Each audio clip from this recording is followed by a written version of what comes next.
বুঝতে পারছি। বর্তমান পরিস্থিতি নিয়ে আমরা সবাই অবগত। অনেকেই মানে যারা ওবিসি যারা আছে তারাও খুব খুব খারাপ অবস্থার মধ্যে দিয়ে যাচ্ছে। খুব খারাপ পরিস্থিতি। যারা ওবিসি 2010-এর পর নতুন সংযোজনের মধ্যে এসেছিল তাদের ওবিসি সার্টিফিকেট ভবিষ্যতে আর ব্যবহার করা যাবে না। তবে এখনো পর্যন্ত ওই সার্টিফিকেট দিয়ে যারা টেট কোয়ালিফাই বা অন্যান্য পরীক্ষা কোয়ালিফাই হয়েছে রিজার্ভ কোটায়, তাদের কোনো সমস্যার কারণ নেই। সামনের দিনে আপাতত ওবিসি সার্টিফিকেটটা দিয়ে ইন্টারভিউ প্রসেসে আসতে পারবেন না, কথা এটা। আর হালকা যেটা নিয়ে বেশি সবাই চিন্তিত সেটা দিয়ে শুরু করলাম, ওবিসির ব্যাপারটা দিয়ে। আমরা ঐক্য মঞ্চ 2022 প্রাথমিক টেট পাস ডিএলএড ঐক্য মঞ্চ, আমরা ওবিসির পাশেও আছি, আমরা এসসির পাশেও আছি, আমরা জেনারেলের পাশেও আছি, আমরা এসটির পাশেও আছি। আমরা আমাদের প্রধান লক্ষ্য যেটা, সেটা হচ্ছে পঞ্চম শ্রেণীর অন্তর্ভুক্ত। আমরা কিন্তু লক্ষ্য থেকে বিচ্যুত হয়নি। আমাদের লক্ষ্য পঞ্চম শ্রেণীর অন্তর্ভুক্ত করে কি করে শূন্য পদটা বেশি আনা যায়, কি করে শূন্য পদ আনা যায়। সব শেষের একটাই কথা, শূন্য পদ, ভ্যাকান্সি। এটা না আনতে পারলে কিন্তু ক্ষতি, না আনতে পারলে না, আনতে হবে এটা। সেই দাবিতেই কিন্তু এখনো পর্যন্ত আমরা কিন্তু উঠে পড়ে লেগেছি। লক্ষ্য একটাই, পঞ্চম শ্রেণীর অন্তর্ভুক্তের মাধ্যমে 50,000 ভ্যাকান্সি। 50,000 নেই টেট পাস, তবু বলবো 50,000 ভ্যাকান্সি দাবি।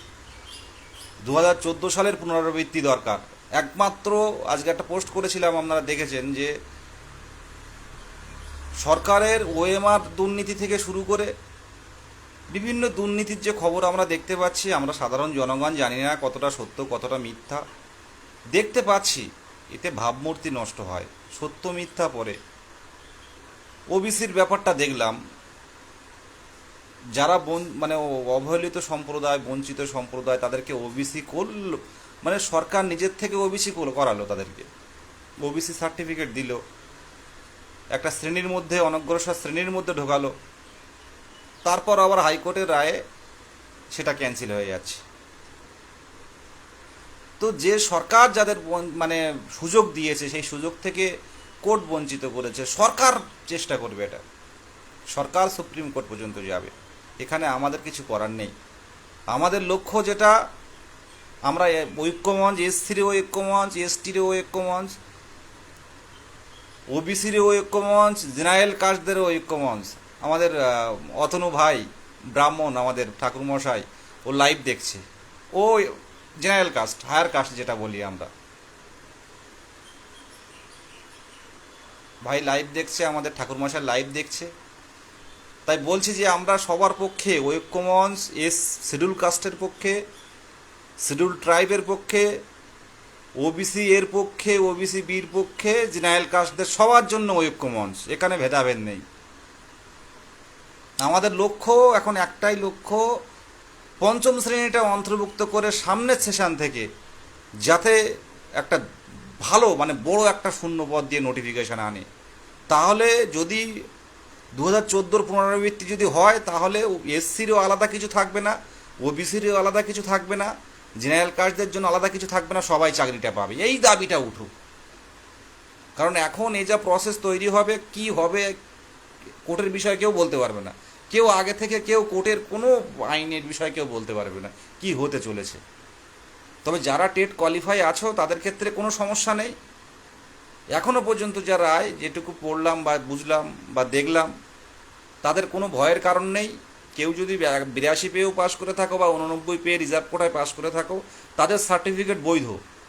কিন্তু আগামী দিনে ইন্টারভিউ প্রসেস, এই কেস না মেটা পর্যন্ত আপনার সার্টিফিকেট শো করতে পারবেন না, জেনারেল কাস্ট হয়ে লড়াই করতে হবে। এবার ভাবুন, যদি এই জায়গাটা যদি শূন্য পদ বেশি আনা যায়, 2014 যেমন ব্যাপার হয়েছিল, 16 সালের রিক্রুটমেন্টে যারা পূর্ণ প্রশিক্ষণপ্রাপ্ত যারা ছিল, সবাইকে চাকরি দিয়েছে টেট পাস, তারপর নন ট্রেনদের ডেকেছে, ট্রেন সবাইকে চাকরি দিয়েছে। সেই জায়গাটা তোলো। ওবিসি ভাইয়েরদের বলবো এই লড়াইটা হোক।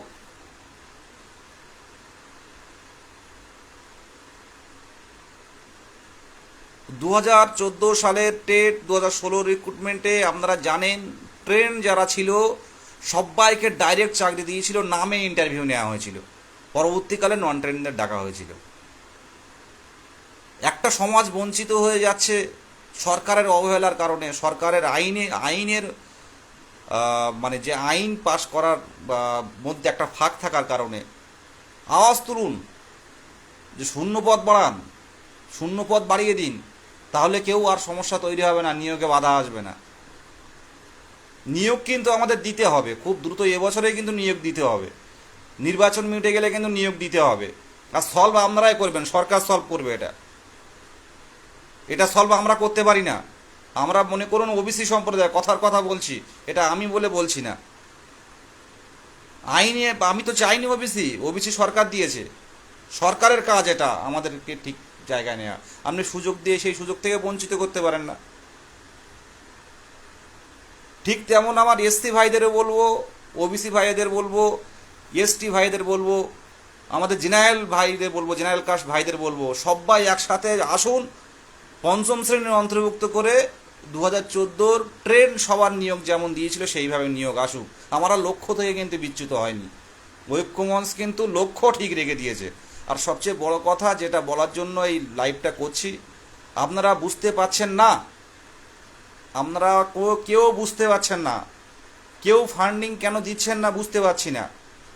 যে 500 টাকা করে কিউআর কোড শেয়ার করা হলো, কেন দেয়া হচ্ছে একটা মনের কাছে প্রশ্ন করুন তো। যারা দিচ্ছে তারা দিচ্ছে, আপনি কেন দিচ্ছেন না? আজকে যদি আপনারা যারা ফান্ডিং করেছেন তাদের তো মানে আমরা চিনি সবাইকে। আজকে ম্যাট 1594 সুপ্রিম কোর্টে আটকে গেল কি কারণে? আজকে ওই রায়টা যদি চলে আসতো কতজন পাস করতো জানেন? এই আমাদের 22-এর কথা কেউ ভাবতো না, ওদের রিক্রুটমেন্ট করতো সরকার, সেটা তো আটকে দেওয়া গেল সবাই মিলে। তো 22-এর যে প্রশ্নভুল মামলা, আপনারা কি বুঝতে পারছি না? আপনারা যেদিন চাকরি পাবেন নিজের স্কুলে গিয়ে বাচ্চাদের সামনে, শিক্ষার্থীদের সামনে পড়াবেন, পড়ানো শেষে যখন বেরিয়ে আসবেন নিজেকে উপস্থাপন করার চেষ্টা করবেন, বা বেরিয়ে আসবেন পড়িয়ে, এক সময় আপনি যখন চুপচাপ বসে থাকবেন আপনার স্কুলে, কোনো কাজ থাকবে না, এক সময় মনে পড়বে যে এই ঐক্যমঞ্চের কর্মসূচিটার কতটা সফলতা এনে দিয়েছে। আজকে কিছু বুঝতে পারবেন না, কোর্টে কি হচ্ছে আপনারা জানেন না, যারা বাইরের বিভিন্ন রাজ্যে এই বিভিন্ন ডিস্ট্রিক্টে আছেন তারা জানেন না 22-এর প্রশ্নভুল মামলা নিয়ে কি হচ্ছে। আপনারা কেন বুঝতে পারছেন না? ফান্ডিংটা আজকেই করুন, আপনার স্বার্থে করুন। এখানে আমার স্বার্থও যেমন আপনার স্বার্থও তেমন, কেন করবেন না? যদি 10,000 পাস করে সেটা আপনি কেউ দায় নিতে পারবেন? আপনার জেলার থেকে 2,000 4,000 পাস করবে না কেউ বলতে পারবে? 15,000ও পাস করতে পারে। তা সেটা যদি আমরা ডিলে করে দিতে পারি, সেটা যদি স্টে করে দিতে পারি, দিয়ে আমাদের নোটিফিকেশানটা আনতে পারি, তাহলে কি এটা সুবিধার না? ফান্ডিং করুন। বারবার প্রত্যেক জেলায় বলা সম্ভব না, পার্সোনালি কিউআর কোডও পাঠানো সম্ভব নয়। আবারও বলছি, 2022 প্রাথমিক টেট কোয়ালিফায়েড ডিএলএড ঐক্যমঞ্চের হবু চাকরি প্রার্থীদের বলবো যে আমরা অন্তিম পর্যায়ে চলে এসেছি। ইন্টারভিউ নোটিশ কিন্তু আসছে, যে যাই বলুক না কেন ইন্টারভিউ নোটিশ আসছে, যে পর্যায়ে হোক না কেন, যে কারণেই হোক না কেন।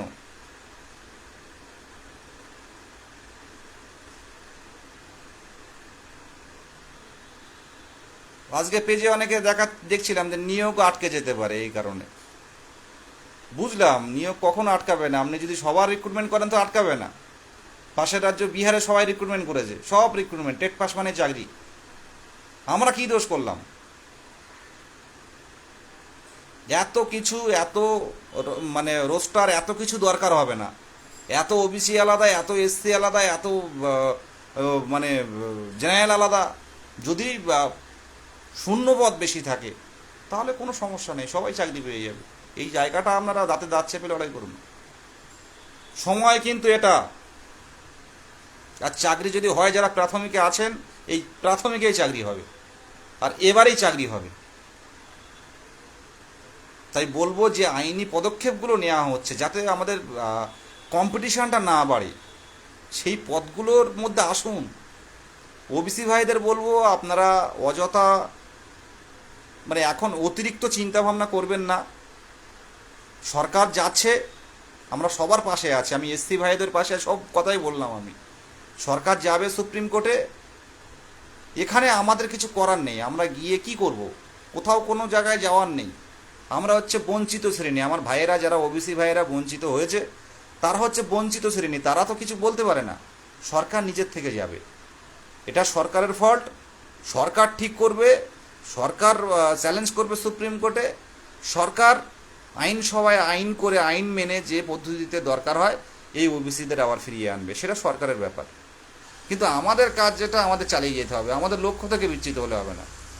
দেখতে পাচ্ছেন ইতিমধ্যে পঞ্চম শ্রেণীটা অন্তর্ভুক্ত হওয়ার কাজ মানে একটা নেওয়া শুরু হয়ে গেছে, সমীক্ষা নেওয়া শুরু হয়ে গেছে, বিভিন্ন ডিস্ট্রিক্ট থেকে ডিআই থেকে খবর আসছে। তো এই জায়গায় দাঁড়িয়ে শূন্যপদটা জোর দিই, শূন্যপদটা জোর দিলে সব সমাধান কিন্তু এক জায়গায় এসে দাঁড়াবে। আর এখানে যদি আশা করি 60,000 নেই, 50,000 নেই, 40,000 নেই, পূর্ণ প্রশিক্ষিত ডিএলএড। আমি বারে বারে এর পরেও আবারও বলবো যে সভাপতির সাথে, আমাদের সভাপতি স্যারের সাথে কথা বলে বলবো, একটা কথায় তুলে ধরবো যে আপনি ফর্ম ফিল আপটা করুন 1 মাস ধরে, শূন্য পদ পরে দিন। আমরা 2 মাস অপেক্ষা করতে রাজি শূন্য পদ নেওয়ার জন্য। অন্তত ফর্ম ফিল আপটা করুন, পরবর্তীকালে যারা ডিএলএড টেট করছে কমপ্লিট করে তারা যেন না ঢুকতে পারে। একটা ডিউরেশন বেঁধে 15 দিন কি 20 দিন একটা ফর্ম ফিল আপ করে নিন। পূর্ণ প্রশিক্ষিত ডিএলএড কতজন আছে? 24 মাসের ডিএলএড কমপ্লিট করেছে এবং টেট কোয়ালিফাই করেছে। তারপর আপনি 1-1.5 মাস পরে মানে শূন্যপদটা ঘোষণা করুন। কারণ যেহেতু জানুয়ারি মাসে সেশন শুরু হচ্ছে প্রত্যেকটা প্রাথমিক স্কুলে, তো তখন যদি তার আগে পঞ্চম শ্রেণীটা ইনক্লুড করে নেবে অবশ্যই, আশা রাখছি। তারপর তো একটা শূন্যপদ তৈরি হবে, যথেষ্ট শূন্যপদ তৈরি হবে। তো তারপর শূন্যপদটা আপনারা দিন, ভ্যাকান্সিটা তারপরে 2 মাস পরে দিন, কোনো ক্ষতি নেই। আমাদের ফর্ম ফিল আপ করে ফেলে রাখুন। আমার মতামত, ব্যক্তিগত মতামত এটা আমার, এটা আমি, আপনারা যদি দাবি রাখেন অবশ্যই স্যারের কাছে বলবো যে এটা করতে পারেন, কিন্তু এইভাবে ফেলে রাখবেন না। কারণ প্রচুর প্রচুর ক্যান্ডিডেট ডিপ্রেশনে আছে, অনেকে জব ছেড়ে দিয়েছে। আজকে একজনের সাথে কথা হচ্ছিল, জব ছেড়ে দিয়েছে, একটা চাকরি করতে ভালো, যে এবার হয়তো হয়ে যাবে, কারণ প্রাথমিকে প্রত্যেকবার নিয়োগ হচ্ছে ভালো। এখন সে তো মানে দিন দিন আরও ডিপ্রেশনে চলে যাচ্ছে। তো এইগুলো তো বাঁচাতে গেলে মানুষের জন্যই তো আইন, আর মানুষের জন্যই তো পর্ষদ। তো আমরা যারা স্বপ্ন নিয়ে আছি, অন্যদিকে যারা যায়নি, বয়সটা পার করে দিলাম এখানে, তাদের জন্য তো কিছু ভাববে, অবশ্যই ভাবা তো দরকার, আর ভাবতেই হবে। এবারে এমনি এমনি ছাড়ছি না। সরকার বলুন, সরকার আমরা নির্বাচিত করি, সরকার আকাশ থেকে এসে পড়ে না, এটা মাথায় রাখবেন। সরকার আমরা নির্বাচিত করি, সরকার আকাশ থেকে এসে পড়ে না। মরুভূমির মাঝে কিন্তু সরকার থাকে না, মরুভূমির মাঝখানে কিন্তু সাহারা মরুভূমির মাঝখানে নবান্ন থাকবে না, কিন্তু মানুষের জন্যই সব কিছু। তাহলে মানুষ যদি বঞ্চিত হয় তাহলে কিসের সরকার? তাই বলবো, ইলেকশনের পরপরই 3rd ফেজ মিটে গেলে আমাদের ফর্ম ফিল আপ শুরু করতে হবে। কতজন আছে, কতজন পূর্ণ প্রশিক্ষিত ডিএলএড টেট কোয়ালিফাই আছে তার সমীক্ষা হবে। মানে একটা অনলাইন পোর্টাল খুলে সেগুলো তৈরি হবে। তারপরে 1-1.5 মাস পরে গিয়ে আপনি শূন্যপদ দিন, কিন্তু শূন্যপদটা কিন্তু বড় চাই, তাড়াহুড়ো করে শূন্যপদ দেবেন না। এটা বিষয়টা আমি স্যারের কাছে আবারও উপস্থাপন করব, আর এটা মানতে হবে। বছরে 2বার নিয়োগের প্রতিশ্রুতি কিন্তু এখনো পর্যন্ত আমরা 2 বছর পার হয়ে গেল পাইনি। তো এটা মানতে হবে। শুধু একটা কথা বলবো, 23 জেলা সংঘবদ্ধ থাকো, 2022 প্রাথমিক টেট কোয়ালিফাই যারা আছে সংঘবদ্ধ থাকো। পঞ্চম শ্রেণীর অন্তর্ভুক্তর কাজটা হচ্ছে অলরেডি। আর এই প্রশ্নভুল মামলায় যাতে নতুন করে কেউ কোয়ালিফাই না করতে পারে, তার জন্য আইনি প্রচেষ্টার জন্য বলবো ফান্ডিংটা করুন। যারা এখনো পর্যন্ত করেননি আজকেই করে দিন।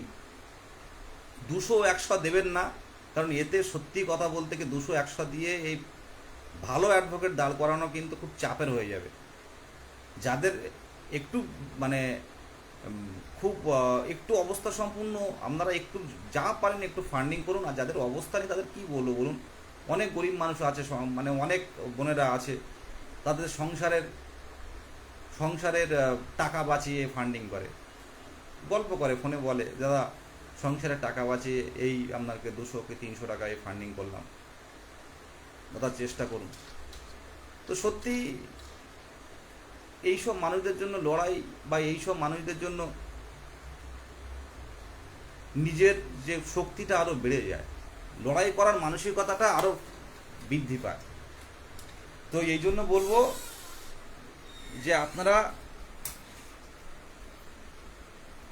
ফান্ডিং করুন, যারা করেননি আজকেই ফান্ডিং করুন।